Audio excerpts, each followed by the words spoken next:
அப்போஸ்தலனாகிய பவுல் என்ன பண்றாருன்னா, சிறைச்சாலையில உட்கார்ந்துட்டு சந்தோஷமா இருங்கள் என்று, என்னையா எங்க உட்கார்ந்தியா என்ன வார்த்தையா பேசுறீங்க அப்படின்னு. அதை விட இன்னொருத்தர் தானியேலை பாத்தீங்கன்னா, சிங்க கெபிக்குள்ளேயே போய் உட்கார்ந்துட்டு, ராஜாவே நீர் என்றும் வாழ்க, எப்படி இருக்கான்.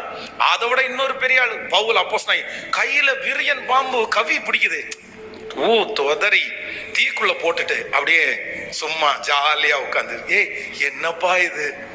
இதுதான் ஆண்டவருடைய பிள்ளைகளுக்கு இருக்கிற பவர். ஏன் அப்படின்னா, மனசுக்குள்ள அவங்களுக்கு ஒண்ணுமே இல்லை, ஒண்ணுமே. அட போப்பா நீ வேற, கிறிஸ்து எனக்கு ஜீவன், சாவு எனக்கு ஆதாரம், கிறிஸ்து எனக்கு ஜீவன் இருந்தா கர்த்தருக்காக ஊழியம் செய்வேன், இல்லையா கையை உயர்த்தி பரலோகத்துல போயிட்டே இருப்பேன். நான் என்ன நம்புறேன்னா, இந்த தைரியம்